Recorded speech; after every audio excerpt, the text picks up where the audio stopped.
One of the main sources of innovation throughout history has been war. Efforts to outgun and outwit the opponent demand intensive research and ingenuity. Even when technology is already in development, war can dramatically accelerate the timeline, allowing great feats to be accomplished in mere years that would normally have taken decades. Go war!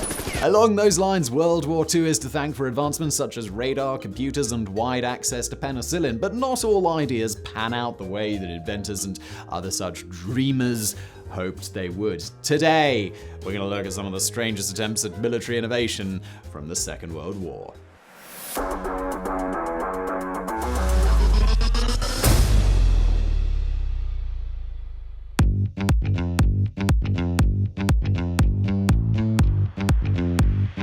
Imagine being able to start thousands of fires simultaneously across an area of 40 miles and the devastation it would cause.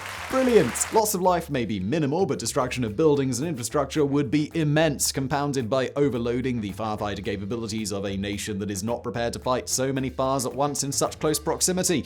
This was the theory behind the United States' attempt at bat-fueled incendiary devices. The idea did not come from the military itself, but rather from Lytle S. Adams, a dental surgeon from Pennsylvania. He was an acquaintance of First Lady Eleanor Roosevelt, most likely the reason his letter to the president was read at all. Barely a month after the attack on Pearl Harbor, Adams wrote to President Roosevelt with a crazy idea full of anti-bat propaganda. In his letter, Adams stated that bats were, quote, the lowest form of animal life, and that, again, quote, reasons for its creation remain unexplained. He went on to claim that bats were created by God for this very moment in history so that his insane plan of unleashing bat-powered terror on Japan could be realized.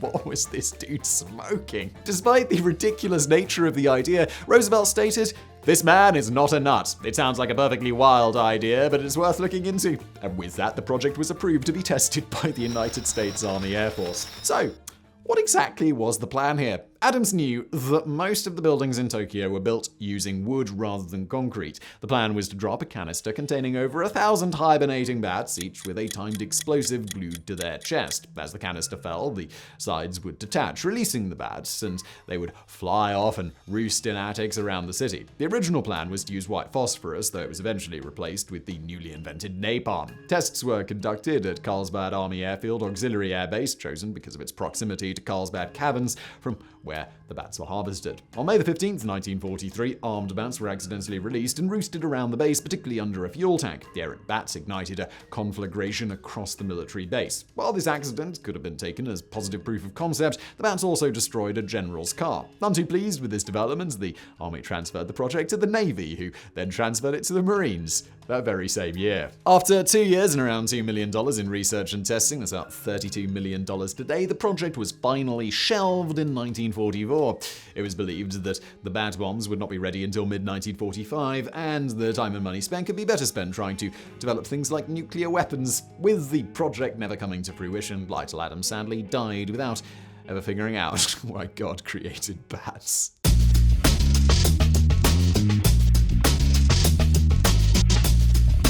It would seem that mankind has no qualms with filling military weapons with animals that are generally considered pests. Electronic guidance systems for missiles had not yet been developed during World War II, so American behavioral scientist B.F. Skinner set to work putting those pesky pigeons to work. Carrier pigeons date back to the 5th century BC, so the notion of training pigeons for aid in mankind's endeavors has a proven history of success. Called Project Pigeon, creative, the idea was to house 1 to 3 live pigeons inside a missile carrying an explosive warhead. The missiles were not powered and instead operated as small gliders that would be controlled by trained pigeons. The National Defense Research Committee thought the idea was impractical and eccentric, contributing only $25,000 to the research. Despite this, Skinner did see some level of success in training the pigeons. The pigeons were trained by being shown images of bombing targets on a screen. When the pigeon pecked at the target, birdseed would be dispensed. The training was nearly as simple as the construction of the gliders themselves. The glider contained a screen that would show the pigeon where the bomb was headed. This screen was attached to pivots so that it could be moved. The pigeon would continually peck at the target, and if the missile started to drift, thus causing the image to move towards the edge of one of the screens, the pressure from the pigeon onto the screen would make it pivot, which would in turn adjust the wings of the glider. As the missile's course was readjusted, the pigeon would peck back at the center of the screen, bringing the screen back to its normal orientation. While this reasonably should have worked with a fair level of efficiency, the results were not immediate enough for the military's liking, and they felt the funds were better directed towards projects that would yield more immediate results. There was a practical issue issue as well. While bat bombs would have required a constant supply of bats, they simply had napalm explosives glued to their bellies. Beyond that, the bats were only intended to do what bats normally do. These missiles would not only require a steady supply of pigeons prepared to take a one-way trip, but also to be continually training new pigeons to properly steer the missiles. Regardless of any obstacles, Skinner commented that the biggest problem was that no one would take them seriously. Despite Project Pigeon being cancelled in late 1944, the Navy did see the promise that this project had. In 1948, the program was revived under the name Project Orcon, short for Organic Control. This project was also cancelled in 1953 on account of the creation of reliable electronic missile guidance systems, rendering military-trained pigeons obsolete, to the relief of pigeons everywhere.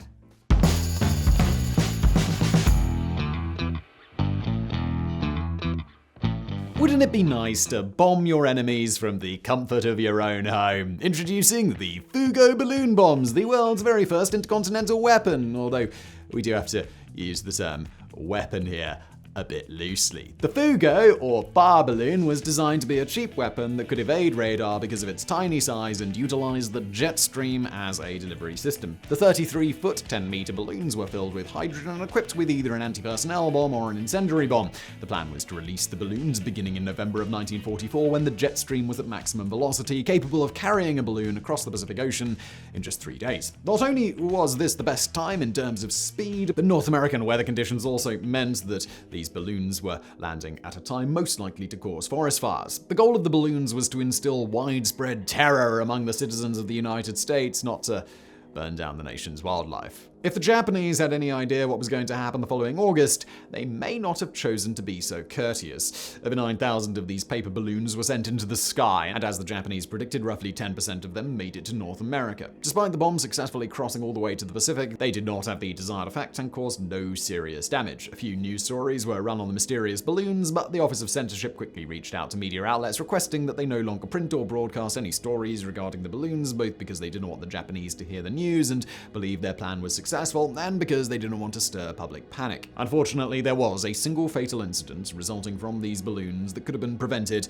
had people been warned. Pastor Archie Mitchell, his pregnant wife, and 5 of their Sunday school students, ages 11 to 14, had traveled to the Gerhardt Mountain in Oregon for a picnic. Archie let the others out of the car to find a picnic spot while he went to the park. While looking for a spot, the group stumbled upon one of the Fugo balloons that had landed in the mountains and began playing with it.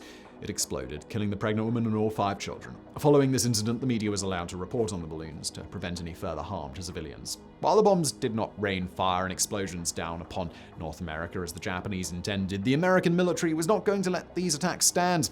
It was known that the Japanese were experimenting with biological warfare, and in fact the Imperial Army's Noribito Institute had produced enough cowpox to infect the entire United States, as well as cultivating other biological weapons like anthrax. Fortunately, Emperor Hirohito rejected the deployment of biological weapons in the balloons. The Americans were unaware of that last point, but it didn't matter. Aerial reconnaissance missions were able to quickly identify 2 of the 3 hydrogen production plants that were fueling the balloons, and they were destroyed in raids from B-29 bombers.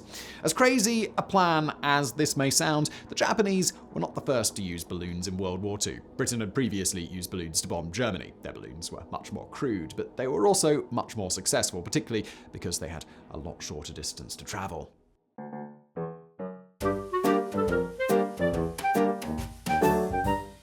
The wind cannon was one of Nazi Germany's Wunderwaffe, or wonder weapons. The term was used by the propaganda ministry to describe some of the incredible and revolutionary weapons being developed for the war, such as the V-2 rocket. As the name might imply, it was a cannon designed to shoot wind. 3 feet in diameter and 35 feet long, the wind cannon was essentially just a giant cast iron tube that curved at the end. A shell of hydrogen and ammonia was packed into the tube, and once it detonated, it would create a massive blast of air that the Nazi scientists hoped would be able to take down low-flying aircraft. Tests on ground structures showed that the wind cannon was able to do some damage, so the only way to test its effectiveness was to try it out in the field. The cannon was installed on a bridge over the River Elbe, but it failed to have any effect on planes, even low-flying ones. The turbulence created was not enough to knock a plane out of the sky, and there is no indication that it was even enough of a disturbance for the pilots to notice it. This was unfortunate for soldiers operating the wind cannon, because while the blast of wind may not have been enough to be felt, the 35-foot 4-foot pipe pointing into the sky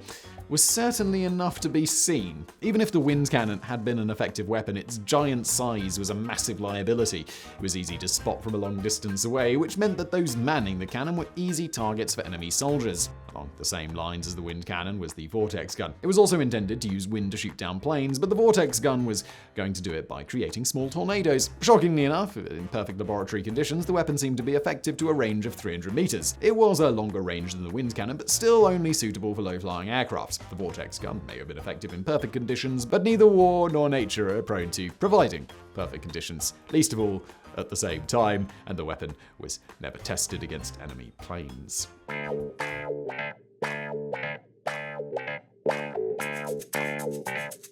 Originally developed in 1943 by chemist Private Ernest Crocker, the WWII was a military-grade stink bomb developed by the United States to be sent to the French resistance for use. While originally working on poisonous gases, an undoubtedly more effective weapon, Crocker was recruited to work on stink bombs instead. The project was being headed up by the Office of Strategic Services, the forerunners, the CIA. Their plan was for the French to spray German soldiers with these stink bombs, leaving them embarrassed and lowering their morale. It took months testing the worst smells in the world for Crocker to come up with the final combination that would be deployed in the WWII weapon. The formula was a cocktail of disgusting odors, including vomit, rancid butter, urine, feces, foot odor, and rotten eggs. Producing the spray proved problematic, and the technicians at the Maryland Research Laboratories who were responsible for designing the packaging found themselves covered in the stench on a daily basis. The person spraying the aerosolized scent frequently wound up smelling worse than their target, and after less than 2 weeks, the project was deemed a failure and it was scrapped. Some 600 cans had been produced and were still intended to be sent to the French, problematic design and all, but the war ended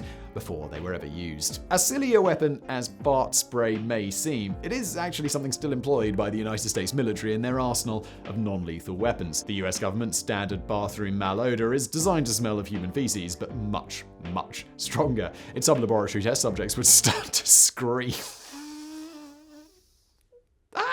In some laboratory tests, some subjects would start to scream after being exposed to the scent for even a few seconds, despite it being harmless.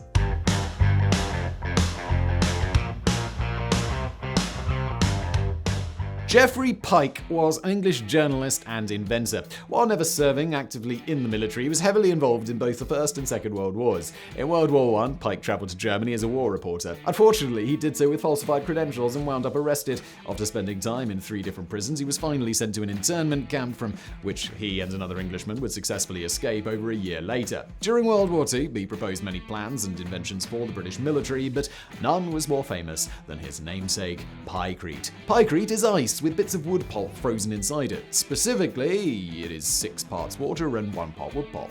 While ice is brittle and easily broken, Pike discovered that for reasons he did not understand, though modern science does, the Piecrete was immensely strong.